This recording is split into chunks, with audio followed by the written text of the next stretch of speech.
अस्सलाम वालेकुम एवरीवन। तो हम बात करने लगे हैं अब कार्डियोवैस्कुलर सिस्टम पैथोलॉजी का, जिसमें जो सबसे पहली बात हमने करनी है वो कंजेनिटल हार्ट डिजीज है। जैसे आपको पता है ये कंजेनिटल हार्ट डिजीजेस जो बाय बर्थ होती हैं उनको कहा जाता है, और उसमें दो मेन कैटेगरीज हैं। एक वो जिनमें ब्लूनेस हो जाती है बच्चे में, जिसको हम दूसरे लफ्जों में साइनोटिक हार्ट डिजीजेस भी कहते हैं, और इसके ऑपोजिट होती हैं ए साइनोटिक हार्ट डिजीजेस।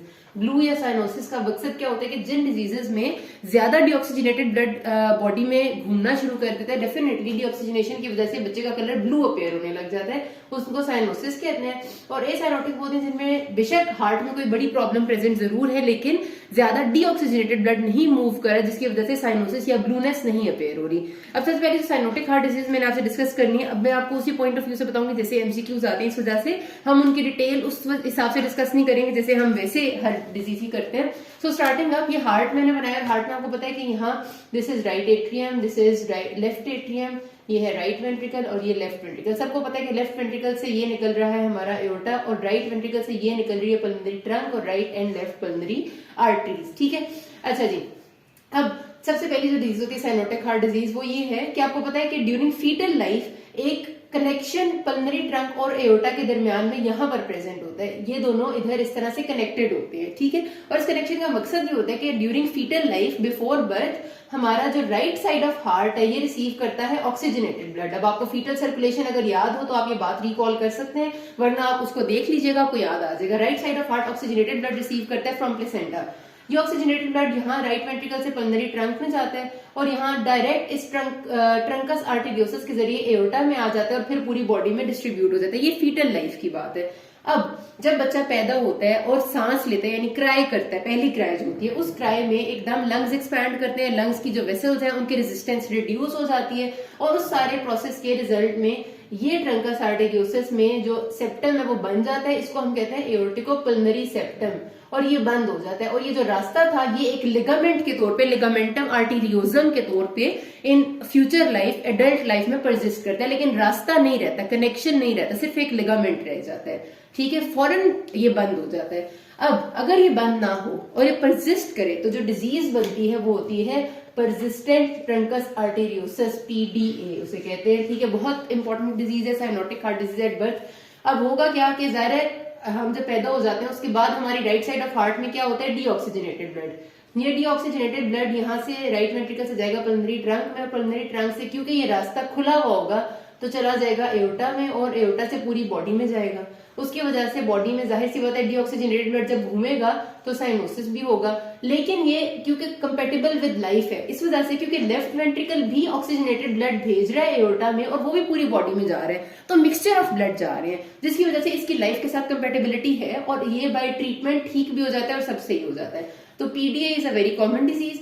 और एक और बहुत इंपॉर्टेंट बात जो पीडीए का एमसीक्यू है कि मशीनरी मरमर, जो मरमर जब हम पढ़ेंगे तब दोबारा भी डिस्कस करेंगे। मशीनरी मरमर का मतलब होता है कि एक मरमर जो कंटिन्यूअसली सिस्टली और डायस्टली के दौरान परसिस्ट करता है, वो पीडीए में होता है। मशीनरी मरमर का तकरीबन हमारे लेवल पे नाम कभी भी है तो आप अंधाधुंध पीडीए कह सकते हैं।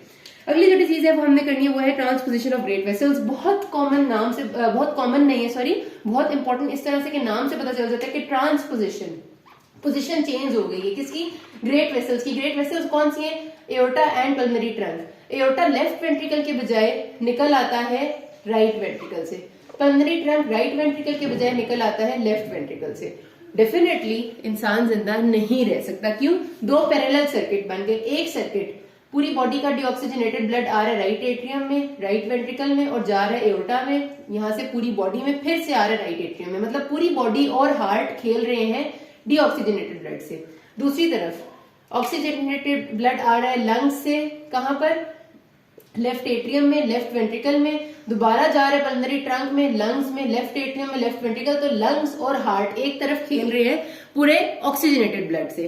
तो जब पूरी बॉडी में ऑक्सीजन नहीं जा रहा, ब्रेन में, हार्ट में, किडनीज में, तो डेफिनेटली बच्चा जिंदा नहीं रह सकता। इसमें जिंदा रहने का एक ही चांस होता है कि कोई वीएसडी या एएसडी, एट्रियल सेप्टल डिफेक्ट या वेंट्रिकुलर सेप्टल डिफेक्ट प्रेजेंट हो जिससे मिक्सिंग हो रही हो, वरना ये लाइफ के साथ कंपेटेबल नहीं है। Most common cause of cyanosis at birth, birth के टाइम पे साइनोसिस टीजीए है, ट्रांसपोजिशन ऑफ ग्रेट वेसल्स। ठीक है, टीजीए कहते हैं इसको।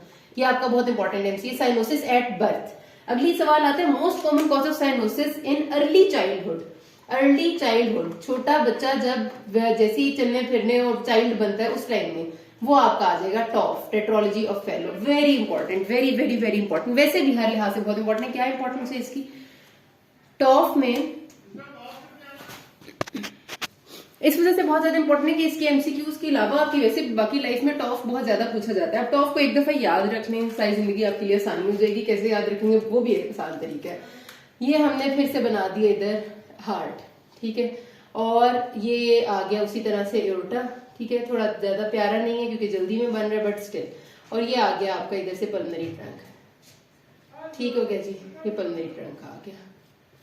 अब हमारे पास क्या होता है, सबसे पहली चीज होती है इसमें जो टेट्रोलॉजी ऑफ फेलो है कि जो आपका पल्मोनरी आउटलेट है, यानी कि वो जगह जहां पर आपका पल्मोनरी वाल्व प्रेजेंट होता है, ये स्टीनोसिस होता है यहाँ पे, ठीक है। तो फर्स्ट चीज है आपका पल्मोनरी इन्फंटिबुलर स्टीनोसिस या पल्मोनरी स्टीनोसिस, ठीक हो गया। ये जगह तंग होगी, यानी कि यहाँ से जब ब्लड ने बाहर जाना है, कहां से जाएगा, राइट वेंट्रिकल से जाते हैं ना टुवर्ड्स द पल्मोनरी ट्रंक, तो ब्लड आराम से नहीं जा सकेगा। रिजल्टेंटली वो राइट वेंट्रिकल में ज्यादा एक्यूमुलेट होगा, तो उसकी वजह से क्या होगा, राइट वेंट्रिकल के मसल्स एट्रोफी, हाइपरट्रोफी होते जाएंगे, सॉरी हाइपरट्रोफी, क्योंकि जाहिर हमने ब्लड ज्यादा कलेक्ट करके रखना है अपने पास, तो राइट वेंट्रिकुलर हाइपरट्रोफी हो जाती है। पहली चीज पल्मोनरी स्टीनोसिस, दूसरी चीज राइट वेंट्रिकुलर हाइपरट्रोफी। तीसरी क्या चीज है, तीसरी चीज ये है कि इन दोनों के दरमियान में, दोनों वेंट्रिकल्स के दरमियान में, राइट वेंट्रिकल और लेफ्ट वेंट्रिकल में डिफेक्ट होता है, जिसको हम कहते हैं यहाँ पर होगा वेंट्रिकुलर सेप्टल डिफेक्ट, ठीक है। दोनों के सेप्टम में एक डिफेक्ट है जिसकी वजह से ब्लड की मिक्सिंग हो रही है। मजीद चौथी चीज ये है कि नॉर्मली एओर्टा अराइज करता है लेफ्ट वेंट्रिकल से, यहाँ से, और यूं करके ब्लड इसमें चला जाता है। इस केस में एओर्टा लेफ्ट वेंट्रिकल से अराइज करने के बजाय डायरेक्टली उस जगह से अराइज करेगा जहां वीएसडी प्रेजेंट है, ये डिफेक्ट वाली जगह से, यानी ऐसे करके, ठीक है। इसका मतलब क्या होगा, इसको हम कहते हैं ओवर राइडिंग ऑफ एओर्टा, ठीक है, कि एओर्टा जो है ना वो ओवर राइड कर रहे हैं इस तरह से कि दोनों वेंट्रिकल्स जहां पर मिल रहे हैं उस जगह पर प्रेजेंट है। अब उस जगह से जब एओर्टा अराइज करेगा तो मसला ये होगा कि राइट वेंट्रिकल का डीऑक्सीजनेटेड ब्लड और लेफ्ट वेंट्रिकल का ऑक्सीजनेटेड ब्लड दोनों इसमें मिक्स होकर चले जाया करेंगे और दोनों ही ये रिसीव करेगा। इस तरह से ये चार चीजें जो होती हैं हमारी टेट्रोलॉजी ऑफ फेलो के कॉम्पोजिशन में आती हैं। अब इसमें जो बर्थ पे साइनोसिस नॉर्मली नहीं होता, बर्थ पे साइनोसिस ना होने की वजह ये होती है कि उस वक्त बच्चा ज्यादा एक्टिविटीज नहीं कर रहा होता, तो हमारी बॉडी में जो ऑक्सीजनेटेड ब्लड लेफ्ट वेंट्रिकल में आ रहा है और राइट वेंट्रिकल का डीऑक्सीजनेटेड ब्लड उससे मिक्स होकर पूरी बॉडी को जब सप्लाई होता है तो वो ऑलमोस्ट बच्चे की डिमांड पूरी कर देता है, ठीक है, क्योंकि जाहिर ऑक्सीजनेटेड भी तो है ना।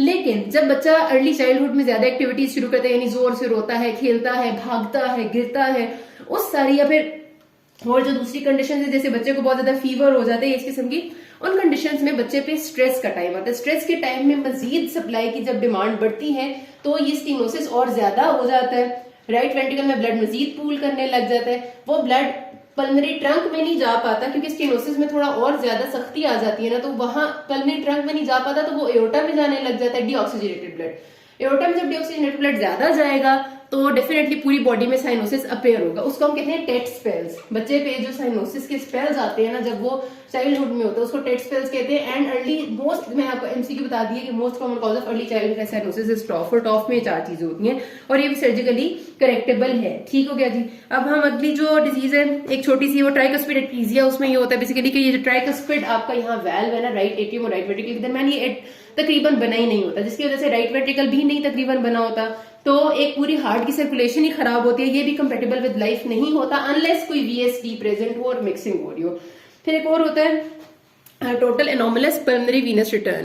इसका मतलब ये होता है कि नाम से ही पता चल रहा है कि total anomalous pulmonary venous return, के पल्मोनरी वेन ने नॉर्मली क्या करना है, पल्मोनरी वेन जब लंग्स से ऑक्सीजनेटेड ब्लड लेकर आती है तो आम हालात में वो ड्रेन होती है left atrium of the heart में और ऑक्सीजनेटेड ब्लड लेफ्ट एट्रियम और लेफ्ट वेंट्रिकल को प्रोवाइड करती है।